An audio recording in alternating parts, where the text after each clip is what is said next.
السلام عليكم ورحمة الله وبركاته. عاملين ايه؟ احلى متابعين في الدنيا، يا رب تكونوا بخير. هنبدأ الفيديو بالصلاة على النبي عليه افضل الصلاة والسلام. هنعمل النهاردة ميني برجر وميني شاورما. يلا بينا على المقادير. كيلو دقيق، ربع معلقة صغيرة ملح، معلقتين صغيرة خميرة، وأربع معالق صغيرة سكر،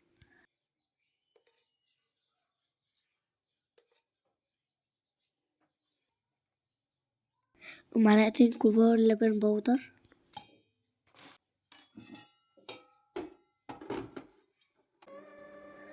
هنقلب المكونات الجافة مع بعض، وهنضيف مية دافية. هنضيف أول كوباية كلها، وتاني كوباية هضيفها كلها،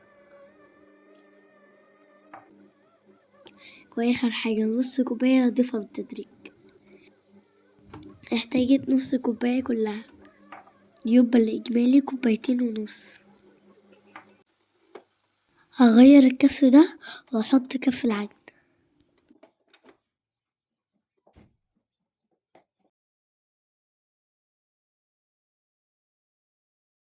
بعد ما اتعجنت 5 دقايق هضيف تلت كوباية زيت، واسيبها تتعجن 5 دقايق كمان.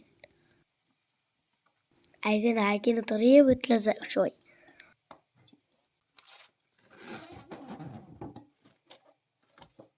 هنغطيها ونسيبها تخمر ساعة. في الوقت ده هنحضر البرجر. نص كيلو لحمة مفرومة، ونص معلقة بابريكا، ونص معلقة فلفل اسود، ومعلقة خلطة برجر، كيس كاتشب أو معلقة كاتشب. هنستخدم فينو محمص أو بقسماط. هحتاج منه ربع كوباية. بعد ما طحنت الفينو هنضيف اللحمة المفرومة،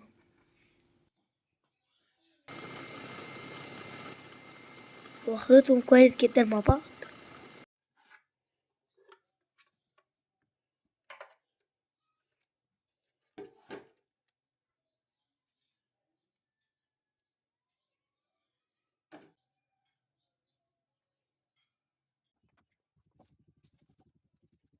هنقسم اللحمة إلى كرات صغيرة، تقريبا حجم الواحد 30 جرام.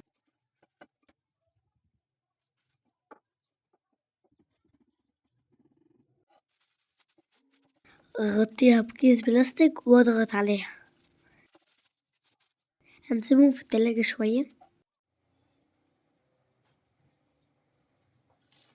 العجينة بتاعتنا اختمرت.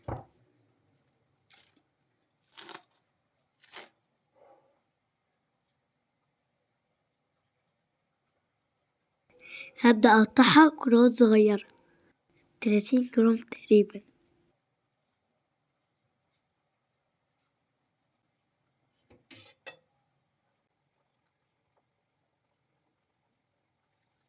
أرصهم في صينية مدهونة زيت.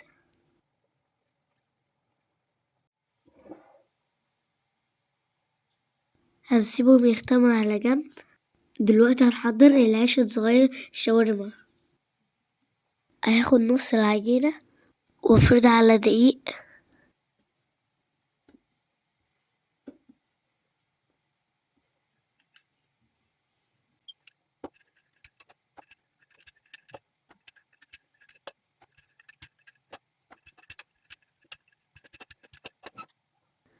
بسمك 1 سنتي.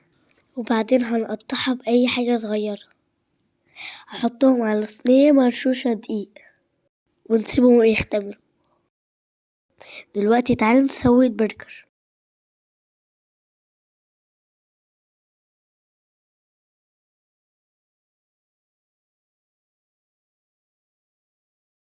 والعيش اختمر، يلا نسويه.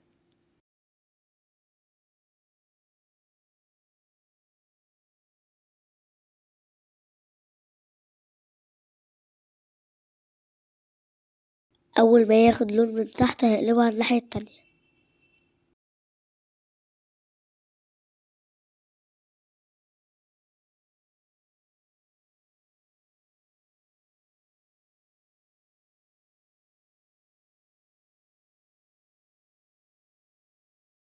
كنت محضرة شاورمة فراخ وحط عليها فلفل ألوان ومايونيز.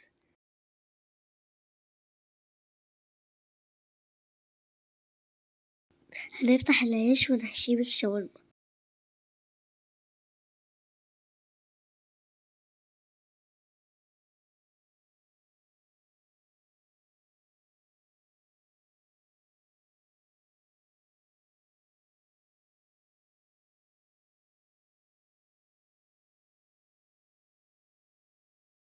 وده شكل الميني كايزر بعد ما سويناه في فرن ساخن جدا على درجة حرارة 220. الرف الوسطاني. لو الوش مخدش لون هشغله الشواية دقيقة واحدة.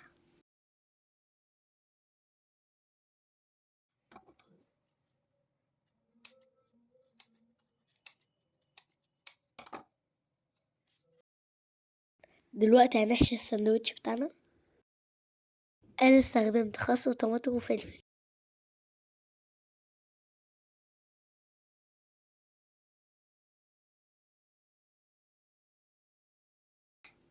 حابين تضيفوا أي صوص زي ما تحبوا.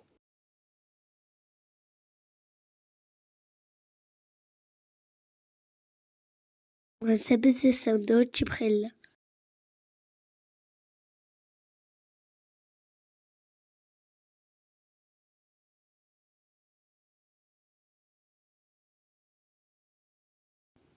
وكده نكون خلصنا وصفتنا. ومتنسوش اللايك والاشتراك في القناة. والسلام عليكم ورحمة الله وبركاته.